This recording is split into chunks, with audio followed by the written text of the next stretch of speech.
Começaremos o nosso conteúdo sobre a Antiguidade Clássica falando um pouquinho sobre a Grécia Antiga. E aí existe uma série de motivações de por que a gente escolhe o conteúdo de Grécia Antiga para começar a falar sobre história no ensino médio. Certo? Primeiro deles, nós temos uma grande contribuição da maneira como nós nos organizamos hoje enquanto sociedade, não só no Brasil, mas no mundo ocidental. Nós temos uma grande contribuição da filosofia e do pensamento grego, do pensamento heleno, como se chama. Então, é lá na Grécia que vai surgir, por exemplo, ideias como cidadania, política, democracia, monarquia, aristocracia, oligarquia, felicidade, ética, polis, cidade-estado e assim sucessivamente. Ou seja, quando a gente está estudando Grécia, nós estamos estudando uma experiência de sociedade bem distante da nossa, mas que constantemente é recuperada nos dias atuais para servir como base para as ideias que nós criamos para organizar a nossa vida em sociedade. Certo? Grande parte do pensamento ocidental, por exemplo, ele se divide entre aqueles que seguiram a tradição da filosofia de Platão, aqueles que seguiram a tradição da filosofia de Aristóteles. Isso daí vocês vão estudar lá em filosofia. Certo? Então, entender um pouquinho a experiência histórica dos chamados povos helenos, que eram os povos gregos, que a gente também chama de povos gregos, é entender um pouquinho a constituição do que nós somos hoje enquanto sociedade. Então, isso vai ser muito, muito, muito importante para a gente, se tratando de mundo ocidental. A gente está falando sempre do mundo ocidental. A nossa história aqui no Brasil ela é extremamente ocidentalizada. O Oriente é uma experiência um pouco ou bastante diferente, historicamente, enquanto sociedade, do que a nossa. Então, é preciso deixar claro isso para vocês. Mas vamos falar um pouquinho de Grécia aqui. Primeiro elemento que eu queria tratar para vocês, nós estamos estudando história. Qual é o primeiro passo de um historiador? Demarcar o período que ele está estudando. Nós não estamos falando sobre a sociedade grega hoje, nem a sociedade grega moderna, mas nós estamos falando sobre a sociedade grega lá na Antiguidade Clássica. Então, qual é o período que eu estou me referindo? Eu estou me referindo ao período que vai, basicamente, do século 30 antes de Cristo até o século 2 antes de Cristo. Certo? E aí, mais especificamente, a gente vai tratar ainda mais do período que vai do século 12 antes de Cristo até o século 2 antes de Cristo. O que é que acontece nesse período? É o momento onde vai se formar as comunidades rurais que constituíram o que a gente chamou da Grécia Antiga. Essas comunidades vão se transformar em cidades. Essas cidades vão se organizar politicamente e vai surgir a ideia de democracia. E depois vai vir a decadência da democracia grega. Então, é mais ou menos esse momento histórico que a gente vai estudar, principalmente do século 12 a.C. ao século 2 a.C. Segundo ponto que eu queria destacar para vocês é território. O que nós chamamos de Grécia, lá na Antiguidade Clássica, nesse período que eu acabei de dizer para vocês, não tem as mesmas características de sociedade como nós conhecemos hoje. Ou seja, a ideia de nação, de Estado nacional, como é o Brasil hoje, um território, um povo e um governo. Essa ideia ela não existe naquele momento histórico. Então, o que a gente chama de Grécia lá na Antiguidade, na verdade, é um conjunto de centenas e centenas de comunidades ou de cidades independentes uma das outras. Não existe na Grécia Antiga uma unidade territorial. Certo? Nós vamos ter uma extensão de terra que pega mais ou menos a Europa Central, parte da Europa Oriental e até parte do Oriente Médio, onde toda essa faixa de terra vai ser formada por centenas de cidades independentes, autônomas umas das outras, inclusive com modos de viver diferentes. Então, nessa faixa de terra, vocês vão encontrar a Jônia, Esparta, Atenas, Tebas, Corintos, Todas elas são cidades que formavam o que a gente chama de Grécia na antiguidade. Então, nós não teremos, para definir a Grécia Antiga, um governo, não teremos um território bem definido e nós não teremos uma unidade. Nós não temos um povo com as mesmas características ou características semelhantes. Tanto que eu trouxe para vocês, e aí eu queria pedir que vocês lessem comigo, essa citação, que é de um dos historiadores mais famosos, estudiosos do mundo antigo, greco-romano, que é o Finlay. E quando ele está falando sobre os gregos, Finlay diz o seguinte: em certos aspectos, acompanha comigo, os gregos da antiguidade foram sempre um povo disperso. Penetraram em pequenos grupos no mundo mediterrâneo e mesmo quando se instalaram e acabaram por dominá-lo, permaneceram desunidos na sua organização política. No tempo de Heródoto, Heródoto foi um historiador grego que viveu lá no século V a.C., só para vocês se localizarem. A gente vai falar sobre ele. E muito antes dele, encontravam-se colônias gregas não somente em toda a extensão da Grécia atual, como também no litoral do Mar Negro, nas costas da atual Turquia, na Itália do Sul e na Sicília Oriental, na costa setentrional da Ática e no litoral mediterrâneo da França. No interior desta elipse de uns 2.500 quilômetros de comprimento, encontravam-se centenas e centenas de comunidades que a miúde diferiam na sua estrutura política e que afirmaram sempre a sua soberania. Nem então, nem em nenhuma outra altura no mundo antigo, houve uma nação, um território nacional único, regido por uma lei soberana, que se tenha chamado Grécia, ou sinônimo de Grécia. Então, qual é o primeiro elemento que a gente está precisando entender para começar a estudar a Grécia? O que nós chamamos de Grécia é uma infinidade de povos diferentes uns dos outros. Certo? Que vão viver numa grande extensão de terra, como vocês acabaram de ver, que vão da Turquia, a Itália, a Sicília, a África e assim sucessivamente. Certo? Se vocês lembrarem, as principais cidades gregas antigas, elas são bem diferentes umas das outras. Atenas vivia sob uma democracia. Esparta, uma diarquia. Atenas, valorização dos filósofos como sujeitos de virtude. Esparta, valorização dos guerreiros. Esparta dedicava-se à agricultura, Atenas ao comércio. Então vejam que todas as duas são bem diferentes, mas as duas vão estar dentro dessa sociedade que nós chamamos de sociedade grega. Mas antes eu queria já deixar claro para vocês de que os gregos eles não se conheciam como gregos. Quem vai denominar esses povos de gregos são os romanos, que vão dominá-los lá por volta do século II antes de Cristo. Os povos gregos eles se autodenominavam de povos helenos. E aí é que a gente vai chegar numa outra característica desses povos. E aí vocês vão dizer o seguinte para mim, professor: se eram povos, se era um conjunto de cidades, de comunidades que viviam bem diferentes uma das outras, por que nós estudamos como se fosse uma coisa só?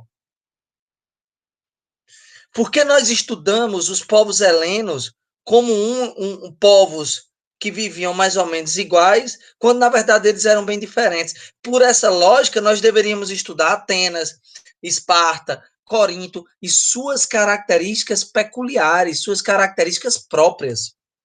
Concorda comigo? Aí nós vamos chegar num outro ponto. Apesar de serem uma infinidade de comunidades, de cidades diferentes uma das outras, existiam características mais ou menos comuns a esses povos que faziam eles se sentirem pertencentes ao mesmo povo heleno.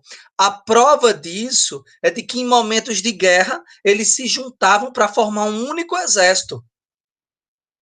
Quando eles lutaram contra os povos persas no século V a.C., eles se juntaram para formar um único exército. Quando eles lutaram contra os troianos, lá na origem da sociedade grega antiga, eles formaram um único exército. Então, se eles se juntavam para formar um único exército, é porque, apesar das diferenças, eles se sentiam pertencentes a um mesmo povo. E por quê? Então, vamos entender agora as características que são comuns a esses povos. Primeiro, mapa. O mapa que eu trouxe para vocês, do que formaria a chamada Grécia Antiga.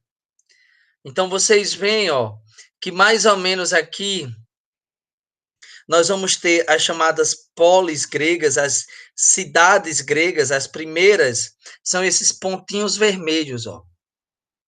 Samos, Éfeso, Mileto, né? Lesbos, Troia, Pérgamo, Knossos, Esparta, Micena, Corinto, Teba, Atenas, Erétria, Delfos, Olímpia, todas essas são cidades gregas, como eu estava dizendo para vocês. Fora isso, aqui nós temos nessa linha pontilhada no mapa que vocês estão vendo, os limites do que se conhece até onde a Grécia Antiga foi. Então veja como ela é bem extenso.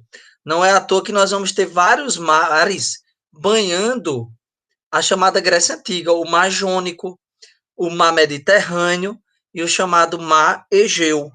Então, nós temos vários mares banhando esse povo para vocês terem mais ou menos a noção da extensão, certo? Onde ela pega um pedaço da África, aqui, um pedaço da Europa e um pedaço da Ásia, do Oriente Médio, certo? O que é uma característica comum a esses povos que aí viviam? Primeiro, a sua base alimentar. A base alimentar desses povos, em geral, ela vai ser o trigo, os cereais. Então, em quase toda a história da Grécia Antiga, várias ações desses povos que viviam nessas cidades vai ser para tentar buscar trigo para alimentar a população, principalmente no inverno. E eles vão buscar esse trigo de maneiras diferentes. Primeiro, a partir de atividade comercial, que não era feito por moeda, mas a partir do escambo, da troca. Por exemplo, vocês olharem aqui no mapa, ó, onde está o cursor do mouse, Atenas, que é uma das principais cidades gregas, banhada pelo mar Egeu, pelo fato de ser uma cidade litorânea, os barcos de outros povos que aí andavam faziam relações comerciais de troca com Atenas. E o que é que Atenas geralmente trocava com esses povos? Atenas trocava azeite de oliva que eles produziam. Esses azeites eram colocados em vasos de cerâmica. Esses vasos também eram comercializados. E Atenas trocava azeite e esses vasos por trigo. Então, o comércio era uma forma de conseguir o trigo que se via de base alimentar desses povos. Isso vai acontecer em várias outras dessas cidades. Não é à toa que os vasos de cerâmicas pintados com cenas do cotidiano ou com histórias míticas dos deuses gregos é um dos principais produtos do comércio dos povos da Grécia Antiga. A busca por trigo para alimentar esses povos vai ser uma das principais características dessas cidades, tanto de que elas vão buscar formar colônias para conseguir mais trigo. Então, vai ser muito comum esses povos mandarem ou agricultores ou guerreiros dessas cidades para outras regiões para conseguir trigo. De que maneira? Primeiro, vamos pegar ainda o exemplo de Atenas. Atenas precisa de trigo. Então, ela pega agricultores e manda aqui para uma região na Tessália, uma região desocupada. Esses agricultores eles vão formar uma comunidade para plantar. Essa colônia agrícola formada por agricultores de uma cidade grega que é enviada para outra região desocupada é chamada de apoikia, como vocês estão vendo aqui no slide. A apoikia, parte do que é produzido nessa colônia agrícola, ela é mandada de volta para a cidade de onde esses agricultores vieram.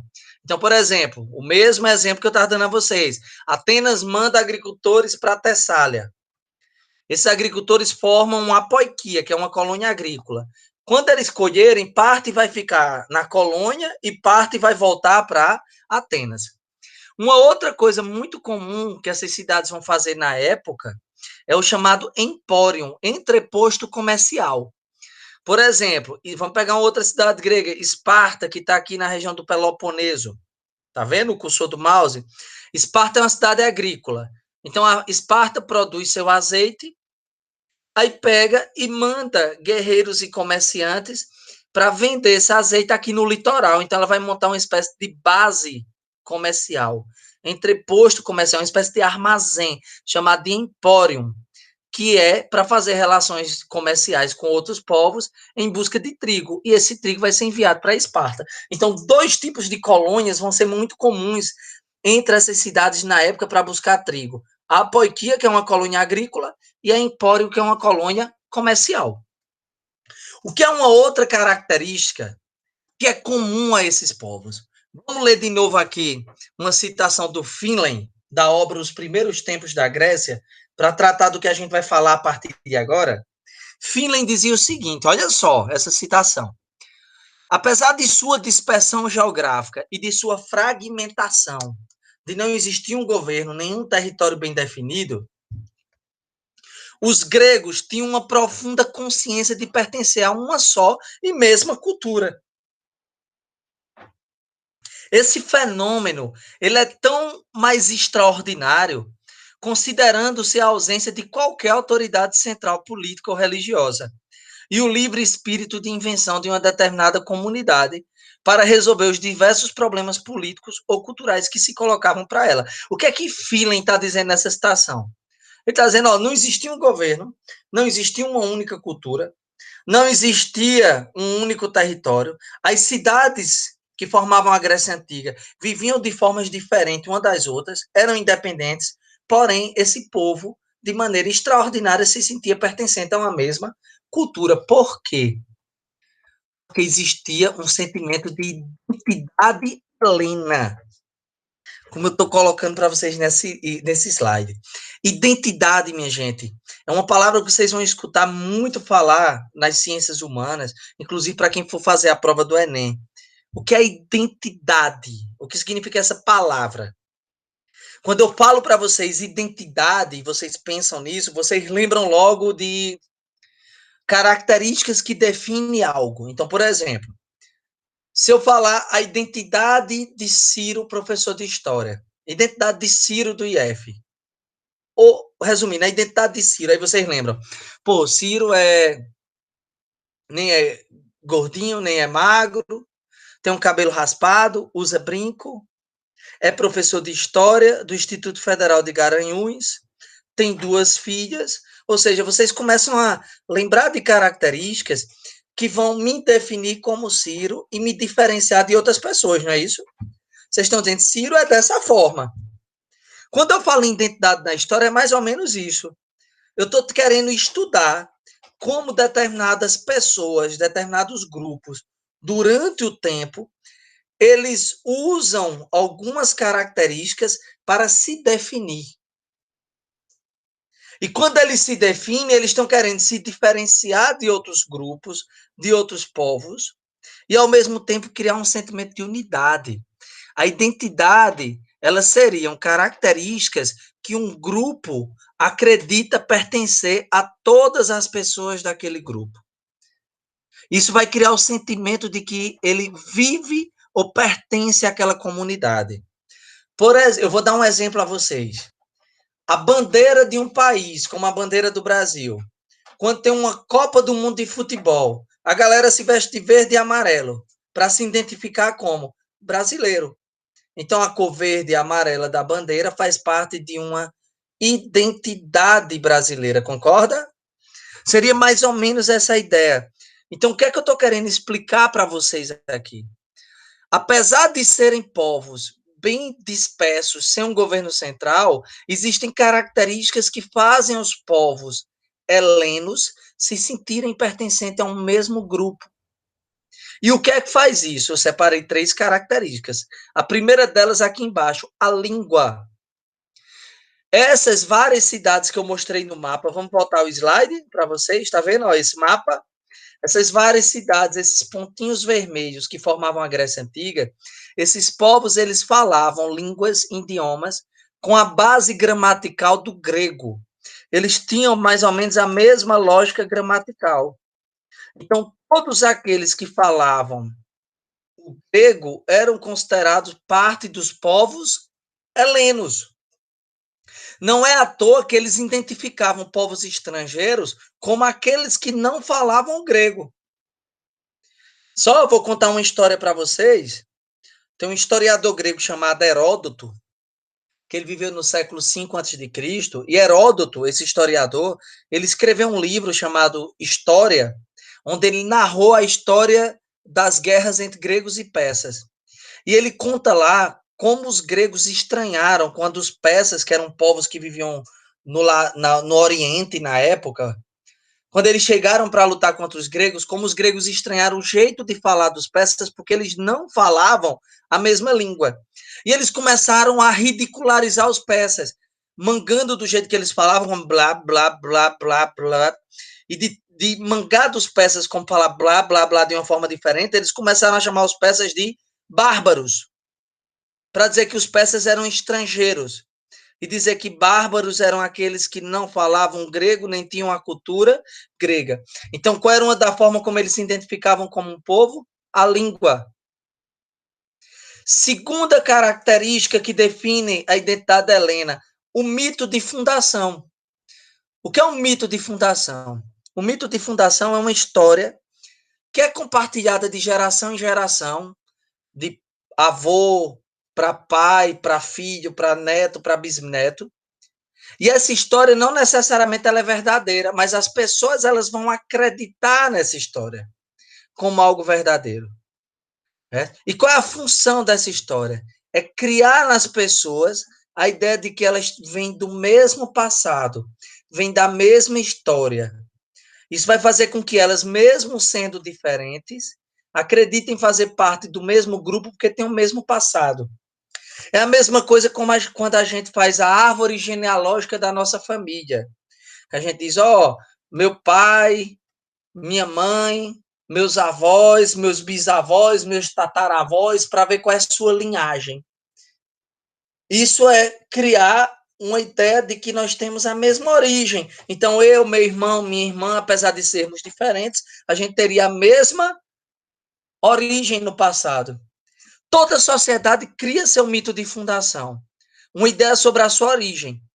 Não importa se é verdadeira, o objetivo é criar um sentimento de que eu pertenço ao mesmo grupo. A gente vai estudar isso em Roma, a gente vai estudar isso lá em Portugal, no século XV depois. Os gregos, eles acreditavam que eles tinham a mesma origem, e essa história ela era contada em dois livros, chamado Ilíada e outro chamado Odisseia, escrito teoricamente por um poeta chamado Homero. Eram histórias que eram compartilhadas do mais velhos para os mais novos e Homero colocou nessas obras. O que é que essas obras contam? A história da Guerra de Troia. A Ilíada conta a história de Aquiles na Guerra de Troia, um grande guerreiro grego. Conta a história do rapto de Helena.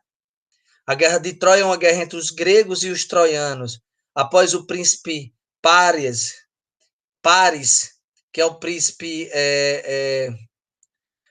troiano, roubar Helena, a esposa do rei de Esparta.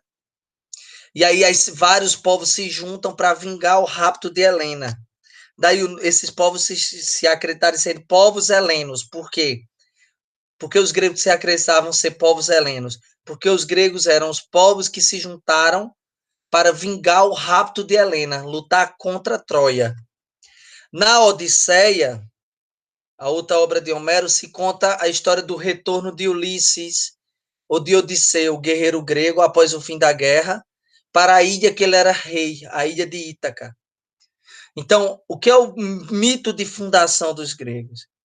Eles acreditavam que, apesar das suas diferenças, no passado eles tinham se juntado para lutar contra Troia. A guerra de Troia seria a origem desse povo. Não é à toa que em outras guerras essas cidades se juntaram para lutar juntas. Uma outra característica comum a essas cidades era a religiosidade. Essas cidades elas acreditavam em vários deuses, elas eram politeístas, e seus deuses eram antropomórficos. O que é isso? Tinham formas humanas. E eles usavam as histórias desses deuses, dos seus poderes sobrenaturais, porque apesar de terem formas humanas, sentimentos humanos, sentirem ciúme, raiva, se vingar dos mortais, esses deuses têm poderes sobrenaturais e são eternos, imortais, por isso que são deuses. E eles usavam a história desses deuses para explicar o que os gregos chamavam de cosmo, de universo. Então, por exemplo, uma grande tempestade era uma raiva de Zeus, grandes ondas era a ira de Poseidon. Né? A origem do universo está ligada a Cronos, que é o pai desses deuses. Então, é interessante pensar de que, além de usar a religião e seus deuses, Zeus, Hera, Apolo, Dionísio, para explicar o funcionamento do universo, aquilo que eles não conseguiam explicar pela lógica, os gregos também vão usar a religião como uma forma de modelo de conduta, de comportamento. Cada cidade grega tem um deus que lhe representa, e esse deus ele vai representar valores de acordo com a maneira como se vivia naquela cidade. Então, por exemplo, se você for para Esparta, que é uma sociedade que valorizava a guerra, Esparta cultuava Apolo, que era o deus da beleza física, o deus da força. Ou seja, porque um povo guerreiro precisa de corpos fortes. Esparta cultuava Ares, que era o deus da guerra. Se você for em Atenas, os atenienses cultuavam Atena, que era a deusa da sabedoria. Né? E Atenas é uma cidade que valoriza a filosofia. Então, viver para a filosofia era uma forma de homenagear Atena. Lá em Esparta, viver para a guerra e na busca da beleza física era uma forma de homenagear Apolo, Ares. Então, os deuses, eles representavam também modelos a ser seguidos, valores, representavam o modo como as pessoas viviam naquela cidade. Então, vamos só fazer uma rápida revisão para terminar essa aula. A Grécia Antiga é formada por um conjunto de comunidades diferentes e autônomas uma das outras. Não existe um governo central, não existe uma única cultura, mas várias culturas e vários governos de acordo com como cada cidade vive. Porém, apesar de serem diferentes, existia um sentimento entre as cidades de fazer parte do mesmo povo, porque eles tinham algumas características em comuns. Quais eram? A base alimentar, que é o trigo, o mito de fundação, que é no passado ter se juntado para lutar contra os troianos, a língua, que era o grego, e a religiosidade politeísta e antropomórfica. Eram sentimentos comuns que faziam eles se sentirem parte da mesma identidade, do mesmo povo, que é o povo heleno. Ficamos por aqui nessa nossa primeira aula e até a nossa próxima aula sobre os povos gregos.